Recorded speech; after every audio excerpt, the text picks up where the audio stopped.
This video introduces a fundamental strategy that addresses the question, how on earth do you deal with traffic lights in the UK? And how to use a pedestrian crossing as a car driver. It features Terry the Tiger, who represents a 40-year-old professional Indian male who is an international driving license holder with extensive driving experience in India but limited in the UK. He has been driving in the UK on his international license for the past year, and as he is now required to pass the UK practical driving test, he has obtained a UK provisional driving license and he's passed the theory test. Believing, clearly falsely, that he didn't need to have any driving tuition, he has now recently taken and failed the practical driving test in his own car with 4 serious driving faults, demonstrating that his driving is woefully below UK driving test standard. On the positive side, this has served as a wake-up call for him, and he now desperately needs to pass the UK practical driving test without further delay due to family and work commitments. Progress re-steering and the residential driving basics was made on the assessment stroke troubleshooting day with the Fly Hard Driving Academy, but considerable work is still needed on junction observations, appropriate speed, lane discipline, on approach to roundabouts and roundabout protocols, and also near side clearance, as these relate to the 4 serious driving faults identified on his test. Plus, of course, he needs to work on the key areas of test standard driving, including not driving too fast for the driving situation ahead. In advance of the 7-day follow-on in-car driving course, he has now purchased and independently worked through videos 1 to 18 of the Fly High Driving Academy Complete Learner Driver video course package. This is day 1 of 7 in-car follow-on course. The focus of today is how on earth do you deal with traffic lights in the UK, and how to use a pedestrian crossing as a car driver. So, Terry, welcome back. How are we doing today? He says he's good, but he was a little bit shocked about how much work he clearly needs to do. It's fairly common to underestimate what the current UK practical driving test is about, Terry. So, you're not on your own. Yeah, he says he's had decades of experience. It's just a bit of a shock. Yes, it is a shock, but we'll get there. Can you explain to me, how was the experience of taking the UK practical driving test a wake-up call for you, Terry? Okay, he did sort of realise that driving in India was not the best experience for driving in the UK, but he just sort of thought that the basics would be there and he just needed a little bit of tweaking. Okay, but you realise now, having failed with 4 serious, that a fair bit of work is needed. Okay, well, it's good that you've grasped that nettle, Terry. So, Terry, what do you know about UK traffic lights? You've done the theory, you've got a bit of knowledge there. Yes, he says obviously very different to the situation in India, okay, where putting up traffic lights, he says, is a complete waste of time because no one abides by any of the rules. Okay. Well, the thing is, Terry, here in the UK, some people do, but some people don't. Most people do try to just beat the lights, and that's not the appropriate strategy. So we do need to go over that. And there is actually quite a bit involved with that, but I will demonstrate that to show you. What else do you know about them? Okay, that's a little bit concerning, but not as uncommon as you would imagine. He says he's still not totally clear about what the lights actually mean when they change? Okay, we'll definitely go over that. I will explain that while demonstrating on the move, okay, because that's the best way to learn that. Okay, well, you need to get buckled up in the passenger seat.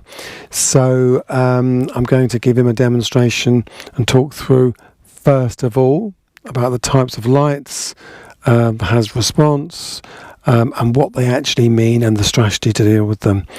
Okay, just remember, first of all, though, you're not trying to beat the lights. He says, yes, that's the way people drive in the UK and they've all passed their test. Yes, but if they drive like that, they probably aren't going to pass their test. But we'll talk about that on the move, okay? So you need to get yourself over to the passenger seat. Okay, Terry, so we're going to have a drive around town, all right? And we're just going to look at spotting the lights ahead and the main strategies for dealing with them. Doing our checks, and we are going to go. Okay.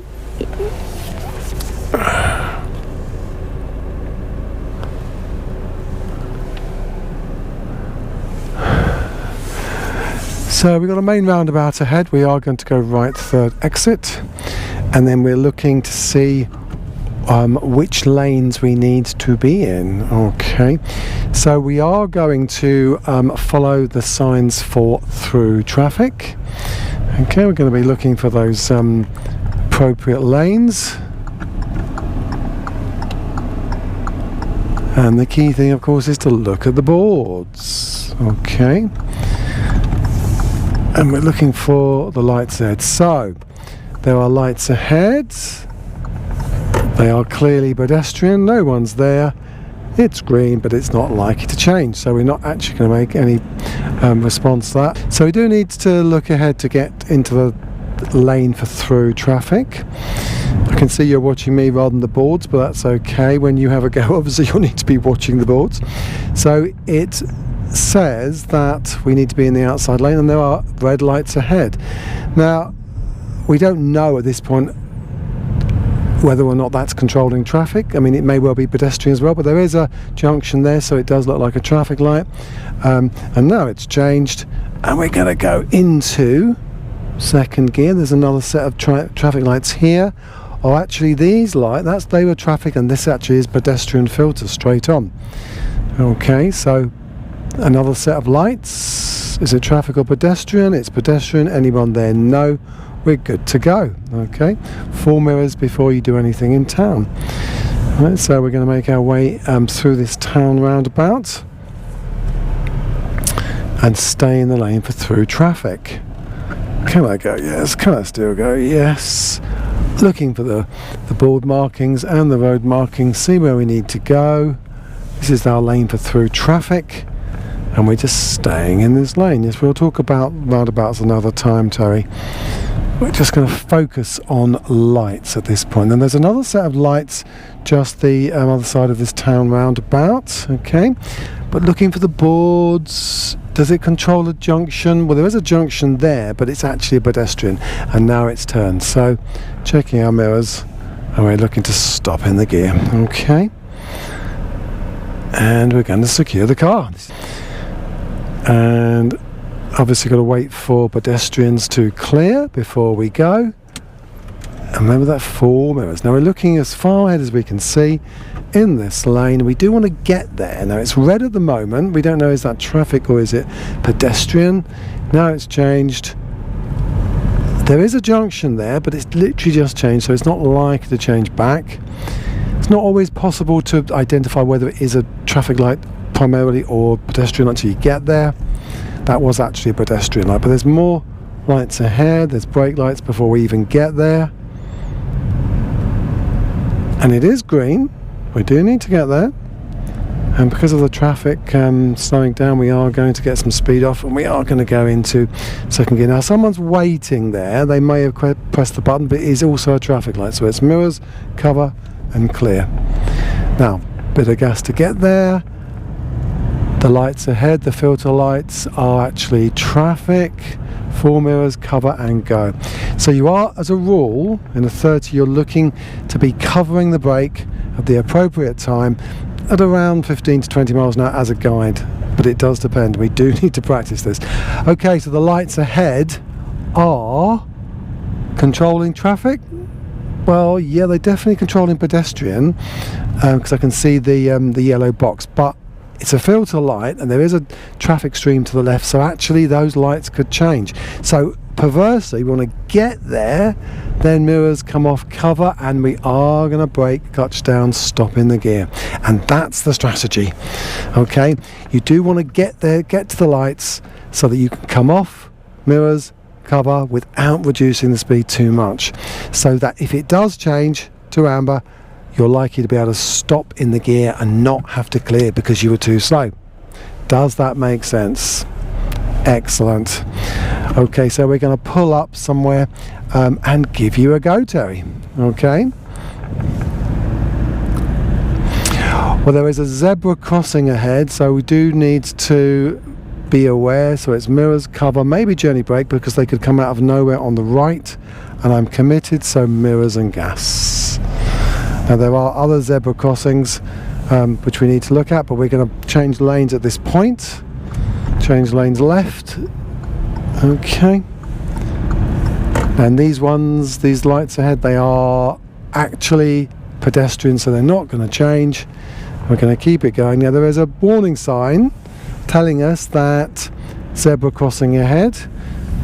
Make some progress in this gear, and okay, there's 3 beacons there, 4 mirrors coming off. Just cover, because they could come out of nowhere, but no one's there. And then remember, if you do have to stop, you've got to secure the car at a zebra, yeah? Okay, no getting out to have a snack. Okay, so ahead, pedestrian, green, no one there. Okay, do you get the idea? But the key thing is this strategy of actually getting there, so you can time coming off, covering the brake, and it's not too early, not too slow. Red light ahead, coming off, checking my mirrors, yeah? And we're going to gently brake, clutch down, first gear. Okay, so there's no one there at this point, but the person there could wanting to cross there. No, we're going to make some progress.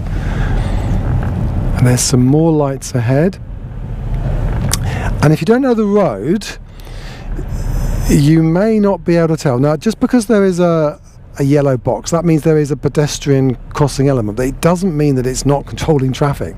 So for our purposes, if there's a junction there, there is a junction there, but that junction has been fenced off there. Look at that, with a planter. So we are going to go. We were ready to stop. It just changed when we were committed, so we cleared the junction. That's the other part of the strategy. Okay, Terry, so we do need to pull over and give you a chance to take over. Okay, so that's what we will do. So that's the end of this video. I trust that this has given you a useful take on how on earth to deal with traffic lights in the UK, of course. Yes, very different from India, of course. Do they even have traffic lights in India? They do. But no one takes them on board at all. So you can be colourblind and still drive around in India. This is true. No, he says that actually it's one of the tests that you do in Thailand. How do you know about this? They do actually test to see if you're colourblind in Thailand, and then you pay for your licence. Yeah, okay. Okay, right, so we are talking about how on earth do you deal with traffic lights in the UK, and how to use pedestrian crossings as a car driver. So Terry, what would you say is the main strategy for dealing with lights ahead when in town? Very good, an early hazard response. That's very impressive, which is what? Okay, coming off the gas and turning your head to check which mirrors? Centre, left and right in town. That's very good, well done. Okay, and what's the first question you need to ask when there's lights ahead? Absolutely, yes. Okay, not can you beat them, which is what you said when we first did it, yeah? Can you beat the lights? Yeah, no. The question is, are they primarily pedestrian or primarily traffic for our purposes? Yeah. Okay. And what's the implication then? Okay, so the green light can change if it's primarily traffic, and the green light can change if it's pedestrian and someone's there. Okay, to what? Amber, your favourite colour. Of course it is. So the amber light means what, Terry? Good. Stop if it's safe to do so. And why wouldn't it be safe? Okay, yeah. He says if you're too close for the speed and or if you're being tailgated, which is why, of course, you've got to do that meaningful full mirror check as you come off the gas. You need to know how close other drivers are. Yeah. Okay, and what's the danger?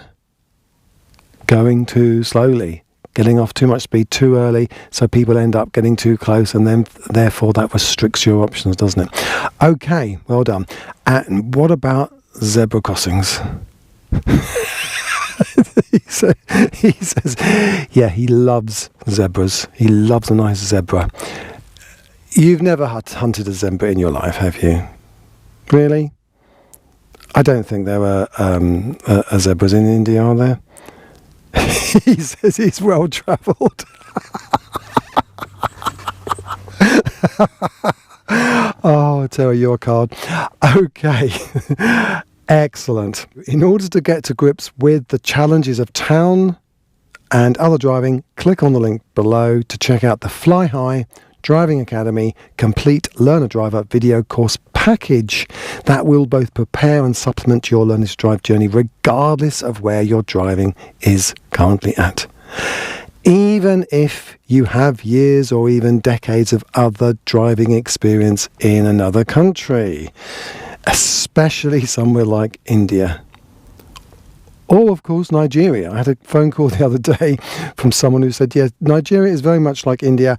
And she said to me that if you can drive in any of those countries, you can drive anywhere. Which is an interesting rationale because obviously you have to basically learn to drive where rules are in place. And if you don't abide by them, you're not going to pass the test nor stay safe. Okay, so please don't forget the YouTube stuff below.